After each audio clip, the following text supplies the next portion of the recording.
Bom, eu vou iniciar um assunto novo, que é obras de contenção e empuxos de terra, certo? Então, olha só, essas figuras aqui mostram o chamado muro de gravidade, o muro de peso. Qual a ideia desse muro que está aqui? Ó? É conter um solo que está aqui por trás, tá certo? Então, o objetivo disso aqui é a contenção de um solo que vai ser lançado aqui por trás, tá? Então, digamos que você tem um terreno, eventualmente tem um desnível grande ali, e aí você tem que aterrar, né? Lançar um aterro. Só que para aterrar você vai precisar de uma estrutura de contenção para manter o aterro aqui por trás, tá? O chamado retroaterro ou terrapleno, tá certo? Então, essa estrutura de contenção é uma estrutura tradicional, chamado muro de gravidade. O material que é usado nesse muro é o chamado concreto ciclópico. Então, esse muro ele não tem armadura, não tem aço aqui nele, tá? Então, como que ele é? Ele vem com pedra, tá? Paralelepípedo, argamassa, paralelepípedo, argamassa, paralelepípedo, e vai subindo, vai sendo alteado, tá certo? Então, o muro é simplesmente de pedra argamassada. Eu já vi muro assim também, simplesmente de pedra arrumada, tá? Então, você vai construindo um muro e depois você vai lança por trás do muro o aterro, tá? Essa é a sequência.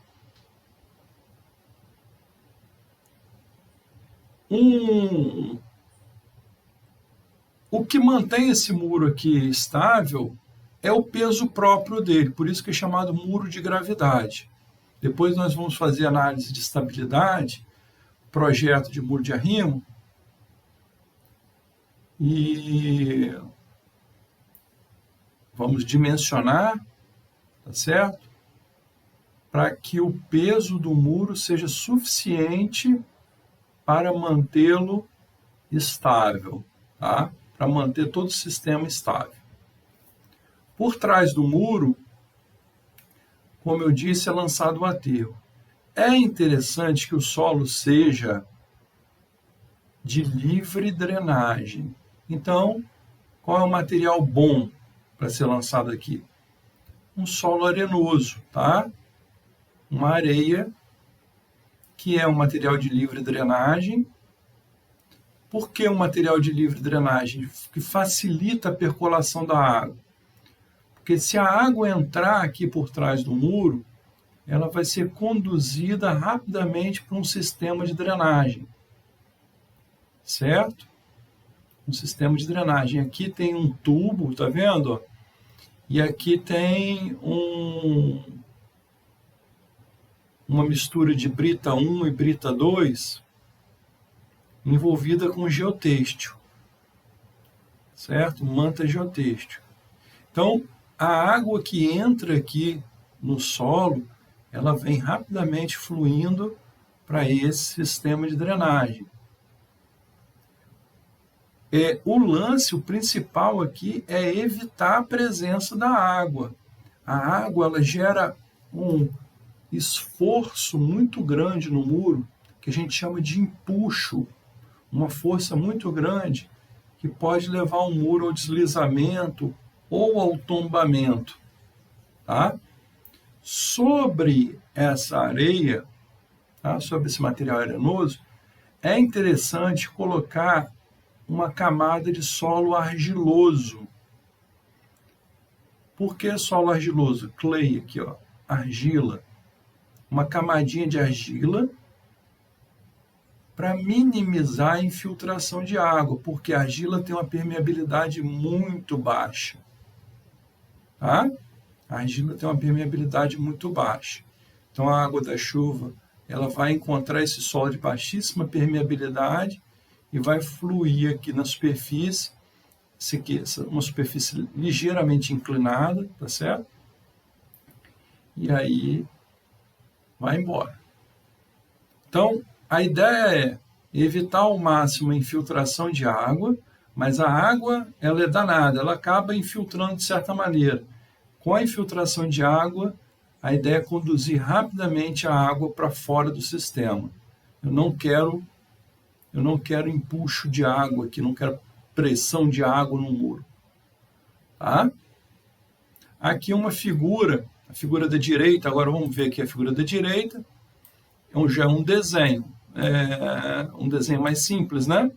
Um desenho mais simples. Aqui está a base do muro, o topo. Aqui um muro em formato de trapézio. Aqui o solo, que é o terrapleno, né? o retroaterro. A face interna do muro é chamada de tardós. E aqui eu tenho, tá vendo? Ó, esses tubos atravessando o muro, são chamados barbacãs ou pingadeiras. Então, esses tubos servem justamente para fazer a drenagem da água que vai entrar no terrapleno eventualmente. Tá certo? Então, isso aqui é um outro esqueminha com barbacãs. Aqui o esquema da esquerda, ele mostra um chamado dreno de pé. É o dreno de pé. Então, a drenagem é importante quando se faz um projeto de um muro de arrimo. Aqui, uma foto de um muro de peso. Vocês já devem ter visto esse muro aí no dia a dia, né? Um muro bem tradicional. Aqui, esse muro... outra coisa. O muro de peso, geralmente, ele é feito, tá? Ele é construído quando eu tenho uma contenção de, no máximo, estourando 6 metros de altura. 6 metros de altura. Quando eu tenho aí uma altura maior para conter de solo, ó, de 6 a 8 metros, aí é interessante usar uma outra solução, que é um muro de concreto armado, chamado muro de flexão. Tá? Muro de flexão. Então, o que é o muro de flexão? Aqui está a figura, é um T invertido, tá vendo? Tem uma laje horizontal e uma laje vertical. E aqui está o solo que é lançado por trás do muro. Aqui uma imagem mostrando a execução de um muro desse, um muro de flexão que é de concreto armado. Então, a armadura ela vai entrar onde aqui no concreto? Nas faces tracionadas. Então, na laje horizontal, ela entra na parte inferior aqui do concreto, né, a armadura. Na laje vertical, ela vai entrar uma armadura aqui mais próximo da face interna, né? Mais próximo aqui do tardós. Muro de flexão. O interessante desse muro é o seguinte, nós vamos analisar, nós vamos dimensionar um muro desse. O interessante é que o solo que fica apoiado nessa laje horizontal, deixa eu fazer aqui um desenhozinho aqui.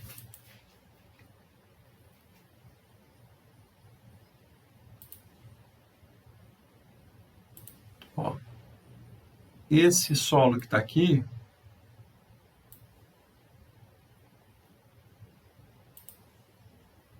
nessa zona, ele gera um peso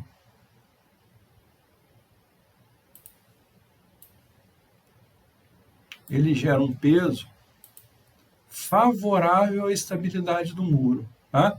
Então, é como se ele fizesse parte como se ele fizesse parte do muro de arrimo. Entendido?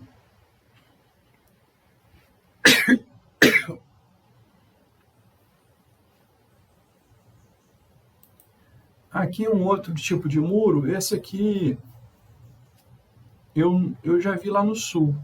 Aqui no Espírito Santo nunca vi.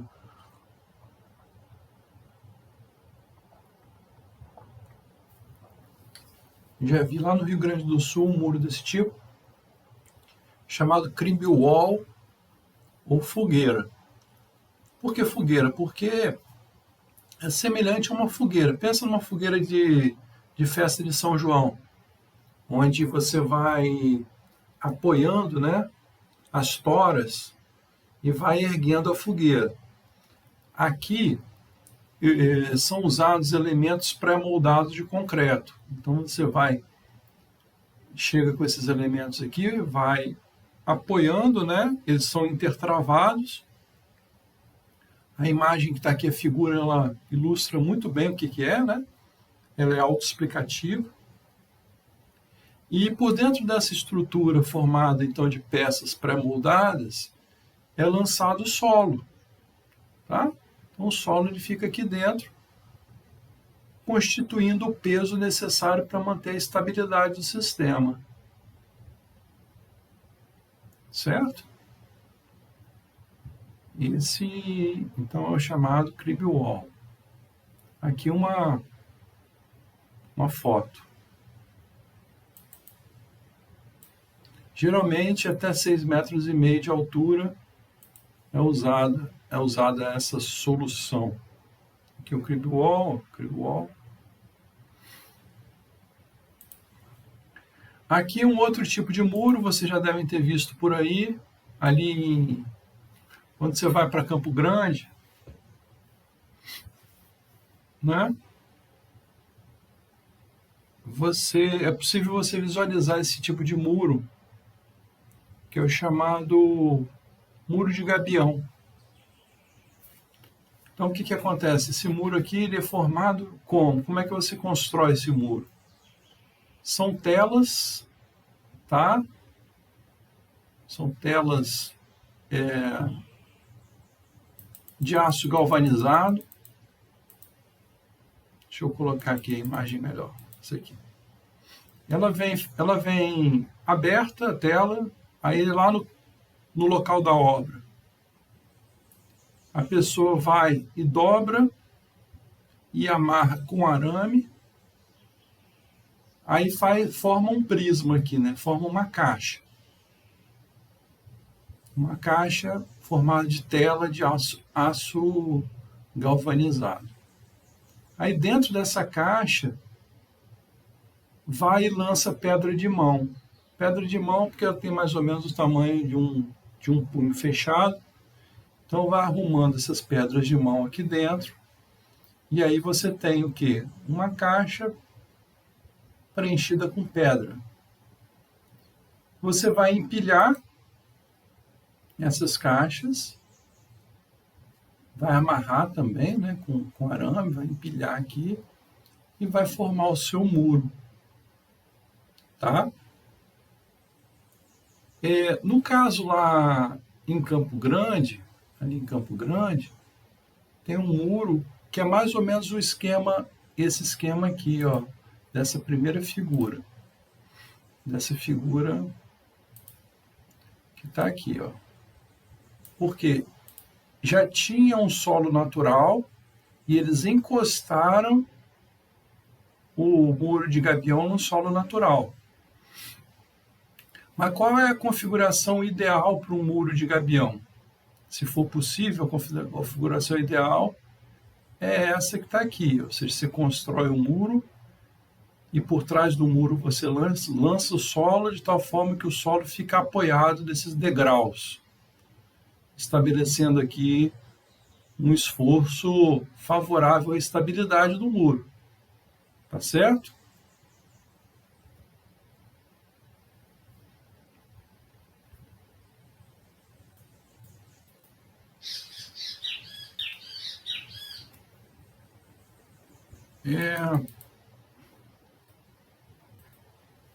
Aqui a construção do muro de gabião, um muro de gabião.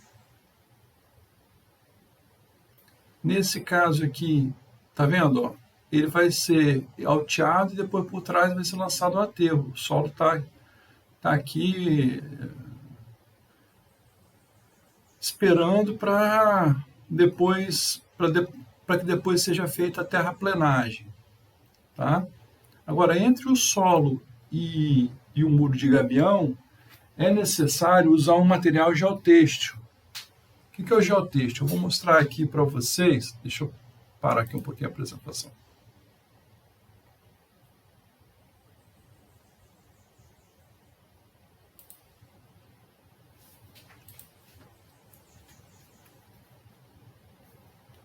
Olha só. O geotêxtil, eu já até mencionei ele aqui hoje, né? Deixa eu...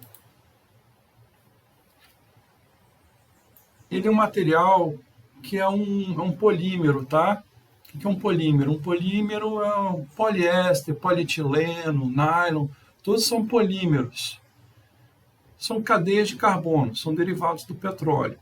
Então esse aqui é um geotêxtil, esse branquinho que está aqui, ó, uma manta geotêxtil, é tipo um tecido, tá? Ele geralmente ele serve muito para fazer o quê? Para fazer retenção, tá? Então, digamos que... Deixa eu pegar aqui alguma coisa para fazer o papel do muro. Vou pegar o meu celular aqui, ó. Construir um muro aqui. Não, deixa eu pegar uma coisa mais gordinha aqui, peraí. Isso aqui.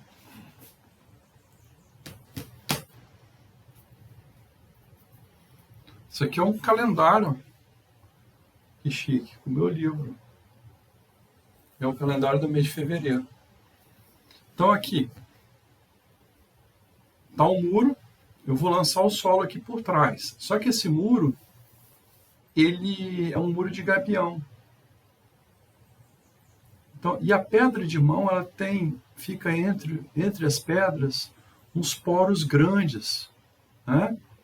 Então, se a água entra por aqui no solo, a tendência é carrear sólidos pelos poros da pedra de mão que constitui o muro. Então, a tendência é levar esses sólidos para dentro do muro, tá certo? E aí vai acabar impermeabilizando o muro. O muro de gabião ele tem uma grande vantagem, que é a grande permeabilidade que ele tem.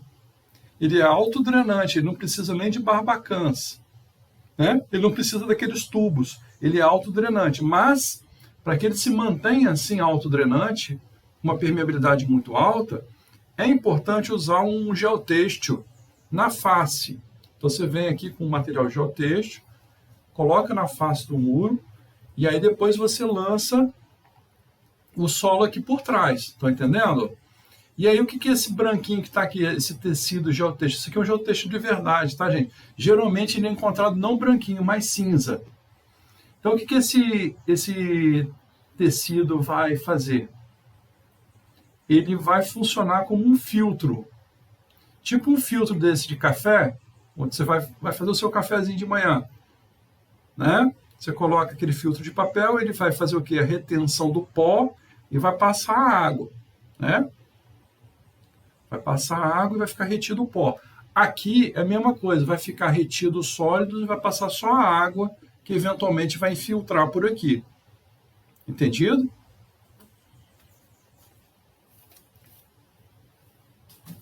Sim, professor.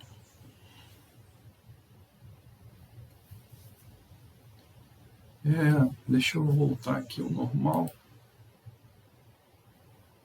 Professor, esse tipo de muro pode ser até quantos metros? Olha, geralmente até no máximo 8 metros por aí. Geralmente não são muros muito altos, não, tá? E vai funcionar como um muro de peso tradicional.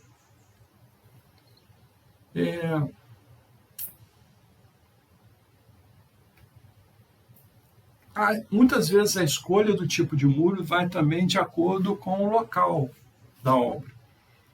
Digamos que você tenha disponibilidade de pedra, de mão, a um baixo custo, no local, né? Tem, por exemplo, uma jazida aí de granito, que você tem ali a extração de pedra, e bem próximo da obra e tudo mais, com um custo baixo de transporte, aí começa a ser interessante esse tipo de muro. Mas digamos, você está lá no local, lá no Nordeste, que a pedra está a muitos quilômetros de distância, né, a jazida, aí você começa a pensar em uma outra alternativa. Então depende muito do local também, né? A escolha do tipo de muro.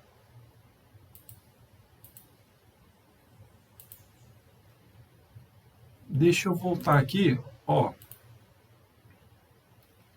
Quando eu disse lá atrás, aqui assim, ó, no início, eu falei, ó, aqui no pé aqui é um muro de peso tradicional, né, o primeiro que eu mostrei para vocês. Aqui o chamado dreno de pé, que é brita, que é um material de alta permeabilidade, envolvida com geotêxtil. Novamente aqui o geotêxtil, esse que eu acabei de mostrar para vocês, tem uma função também de retenção de sólidos, ou seja, para eu manter o dreno limpinho, sem entrada de sólidos, eu uso muito esse geotêxtil, tá?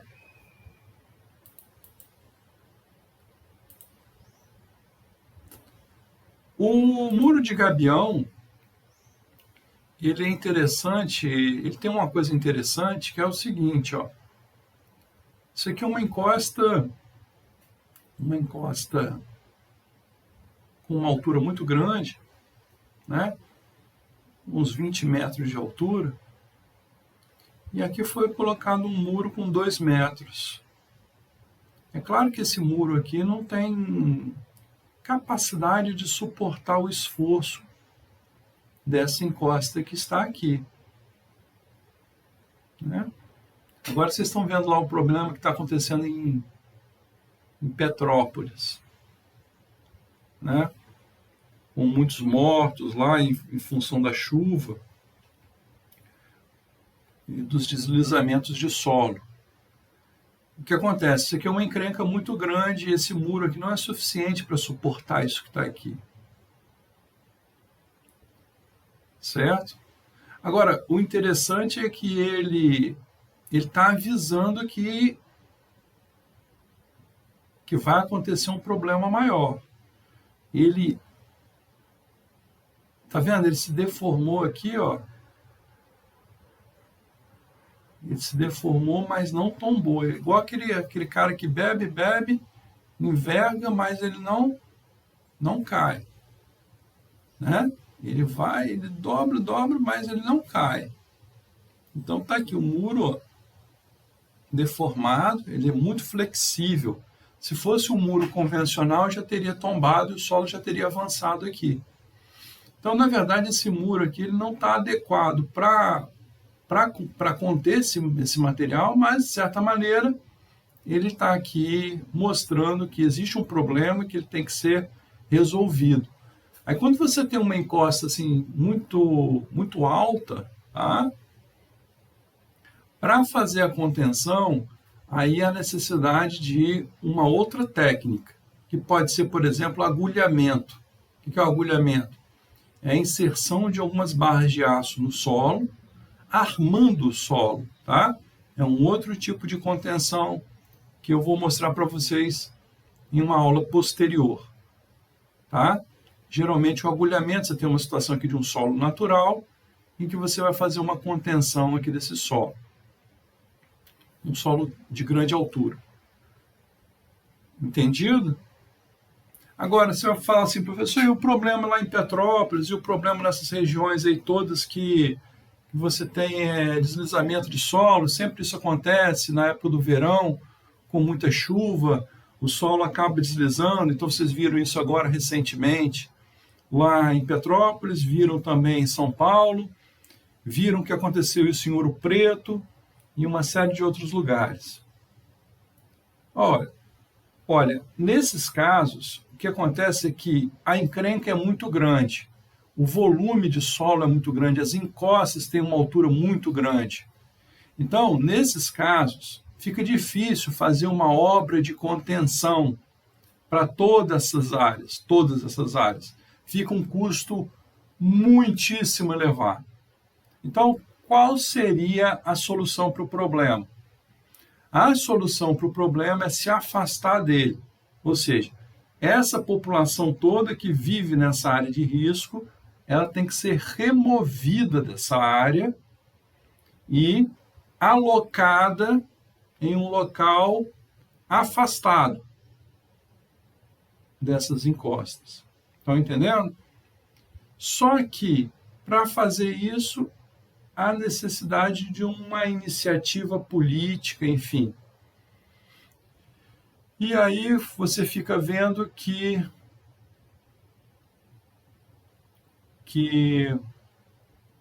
dificilmente isso vai acontecer, né? A remoção dessas famílias, dessas áreas de risco. E aí vocês vão envelhecer, o tempo vai passar, e no decorrer do tempo, praticamente todos os anos da vida de vocês, vocês vão ver essas tragédias acontecendo. Tá certo? Basicamente isso. Eu me lembro que acho que tem 10 anos dessa última grande chuva na região ali de Petrópolis. Eu visitei Petrópolis em 2012 e... Foi em janeiro de 2011. Foi um negócio assim, acho que tem isso mesmo, por aí. Aí o que aconteceu? Na região serrana, Nova Friburgo, Petrópolis e Teresópolis, caiu uma chuva extraordinária, né? Naquela ocasião, foram quase 1.000 mortes. Acho que 918 pessoas morreram. Isso foi em 2011. Né? Então faz 11 anos. Depois, em 2013, a chuva atingiu aqui o nosso estado, com muita força, foi em dezembro de 2013. E aí, muitos deslizamentos aconteceram aqui no Espírito Santo, muitos, em muitas cidades.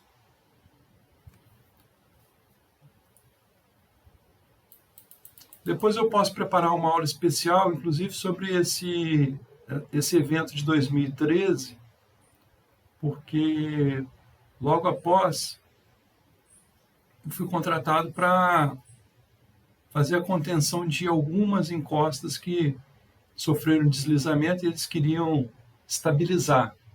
Aí eu posso mostrar alguns casos aqui, eu vou ver se eu preparo uma aula especial. Vamos lá, vamos começar agora então a desenvolver alguns cálculos. Olha só, o aterro descrito na figura a seguir é uma areia limpa, uniforme, compactada com 10 passadas de uma placa vibratória a cada 50 centímetros de solo lançado. Isso é típico, tá? Então, o solo que vai sendo lançado aqui por trás do muro, ele vai sendo lançado em camadas de 50 centímetros.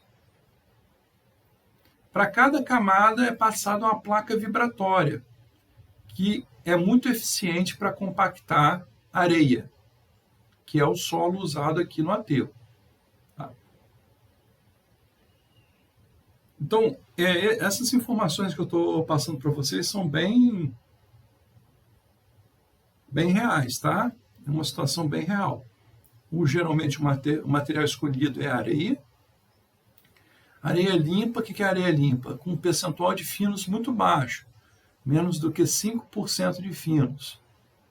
Então, menos do que 5% passa na peneira 200. Quando você faz o peneiramento, existe uma peneira bem fechadinha, que tem 200 furos por polegada, que nessa peneira só passa silt e argila. E a areia não passa nessa peneira. Então, o percentual que passa nessa peneira, para ser considerado uma areia limpa, tem que ser menor do que 5%. Então, essa areia compactada com a placa vibratória por trás de um muro que a gente vai ter que dimensionar. Além do solo, vocês vão ter uma sobrecarga aqui, ó, que é uma tensão aplicada aqui em cima de 10 kPa. Por exemplo, alguma laje, alguma coisa aqui que esteja por aqui, que está carregando o aterro, tá? De maneira superficial. Dimensione a base do muro de flexão para conter o aterro com fatores de segurança superiores a 1,5 com relação ao tombamento e ao deslizamento, no caso ativo. Considere uma eventual escavação do solo que promove o embutimento da laje horizontal do muro, com 1,5 metro de espessura, desprezando o empuxo passivo. Está querendo dizer o seguinte, ó. O que está dizendo aqui, ó, está pedindo, né? Para dimensionar esse muro, a base do muro, ó, as espessuras já estão estabelecidas. 50 centímetros aqui, 50 aqui, 30 aqui, aqui é B e aqui é B sobre 3. Então, isso aqui é uma configuração típica de um muro de flexão. Eu preciso descobrir a dimensão B para manter esse muro aqui em pé. Então, a grosso modo é isso. Eu quero manter isso aqui estável, em pé. Só que, eventualmente, alguém pode chegar aqui, ó, e escavar esse solo, 1,5 metro de solo, e aí você não vai poder contar com esse material, com esse solo que está aqui, nessa análise de estabilidade. Ele seria um solo favorável, né? Ele seria bem favorável. Por quê? Porque esse solo que está aqui à direita, ao aterro, ele tem uma tendência aqui, de empurrar o muro, né? Empurrar o muro para promover o deslizamento ou o tombamento dele. Esse solo aqui está ao contrário, né? Sendo solicitado, querendo manter o sistema estável. Então, na verdade, nós não vamos contar com esse material, que nós vamos pensar na pior hipótese, que alguém vai chegar aqui, ó, e vai escavar isso, então nós não vamos contar com esse solo que está aqui. Professor, não sei se foi para mim, ou se travou um pouco. Travou? Voltou ao normal?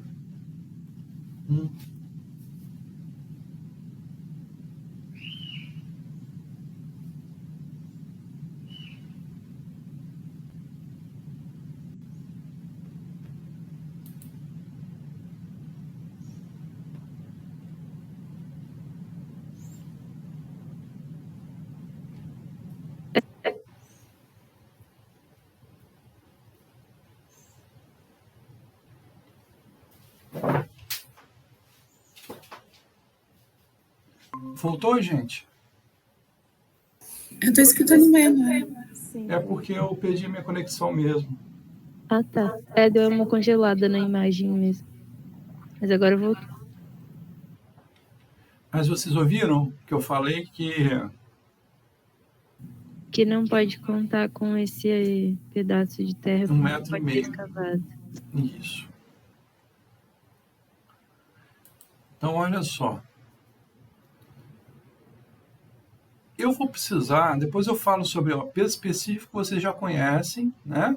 Esse aqui já é conhecido de vocês. Sempre a gente usa para calcular o quê? Tensão efetiva, né? O peso específico. Esse aqui é a novidade, é o ângulo de atrito. O ângulo de atrito é o que a gente chama de parâmetro de resistência do solo. Daqui a pouco eu falo sobre isso que está aqui. Mas, basicamente, qual é a ideia aqui de uma análise de estabilidade de um muro de arrimo? Eu vou ter, querendo desestabilizar o muro, querendo empurrar o muro, vamos dizer assim, os chamados empuxos de terra. Olha só, então esse empuxo 1, Esse A é de ativo, porque o muro ele vai ter que se deslocar um pouquinho, coisa de milímetros, tá? Para mobilizar esse chamado empuxo. É um esforço que está atuando aqui, ó. Esse EA1, ele é gerado por esse diagrama triangular que está aqui, que é em virtude do solo presente, tá? Do aterro que está aqui. Vai gerar esse esforço EA1. Esse diagrama retangular é o diagrama de esforço, de tensões horizontais, gerados pela carga superficial. Essa carga de 10 kPa vai gerar esse empuxo EA2. Então, eu tenho dois empuxos aqui, que depois vocês vão ver como é que calcula. É bem facinho de calcular. Tá certo? Atuando, querendo promover o deslizamento do muro, o tombamento. E quem é que está favorável à estabilidade? Os pesos. Tem o peso dessa laje vertical, W1. Tem o peso da laje horizontal, W2. Tem o peso de solo que está aqui contido nessa zona, apoiado na laje horizontal, peso W3. E o peso W4, que é gerado pela essa tensão superficial aplicada. Aqui uma parte dessa tensão está também gerando esforço sobre a laje horizontal do muro, tá? Então, eu tenho esses pesos. Se eu pensar em análise de momentos, o que é a análise de momento? Tombamento. Tombamento seria a rotação desse muro em torno do ponto A.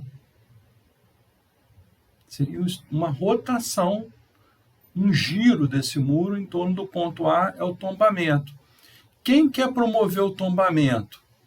Quem é que está atuando aqui querendo promover o tombamento? São os empuxos, tá?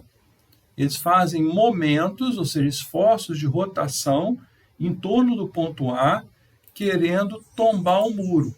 Então, eu tenho momentos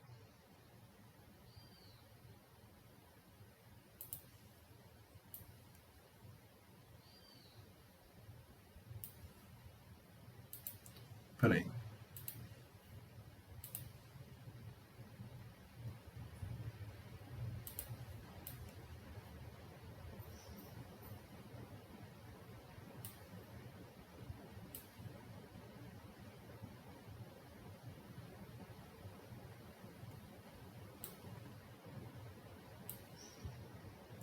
Eu tenho momentos atuando aqui, ó, querendo fazer essa rotação aqui, tombar o muro. Tá certo? E eu tenho os pesos aqui que eles vão fazer esforço contrário.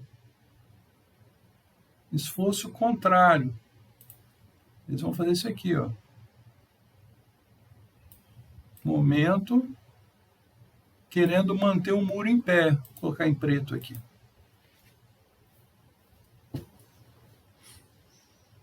Aí eu comparo esses momentos resistentes, vou chamar assim, ó, somatório dos momentos resistentes, somo todos os momentos resistentes, tenho aqui o somatório. Divido esse somatório pelo somatório de momentos atuantes.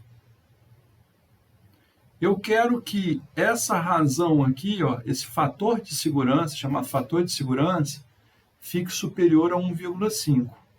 Ou seja, o somatório dos momentos resistentes vai ter que ser, no mínimo, igual a 1,5 vezes o somatório dos momentos atuantes. Tá? Esse é um aspecto, que é análise de estabilidade referente ao tombamento. Agora, eu tenho que pensar em uma outra possibilidade também, que é o deslizamento do muro, ou seja, o deslocamento horizontal desse muro. Então, aqui eu tenho os empuxos querendo empurrar o muro, e tem uma força resistente que atua aqui no contato da base do muro com o solo de fundação. Essa força resistente é contrária aos empuxos atuantes.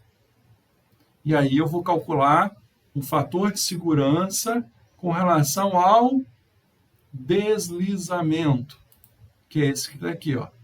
É a força resistente, né, dividido pelo somatório de empuxos. Tá? Então, a gente vai ter que dimensionar, tá, gente, esse muro com uma determinada base para atender esses dois critérios. Porque o que entra basicamente aqui? O que a gente pode mexer nessa estabilidade? A gente pode mexer nesses pesos. Quando a gente altera a base do muro, a dimensão da base, a gente altera os valores dos... Principalmente aqui, né, o W1 não vai mudar, mas o W2 muda, o W3 muda e o W4 muda. Então, esses pesos aqui eles vão influenciar justamente nesses fatores de segurança, tanto com relação ao deslizamento quanto com relação ao tombamento. Então, é basicamente isso que a gente vai fazer. Só que nós não vamos fazer isso hoje, tá?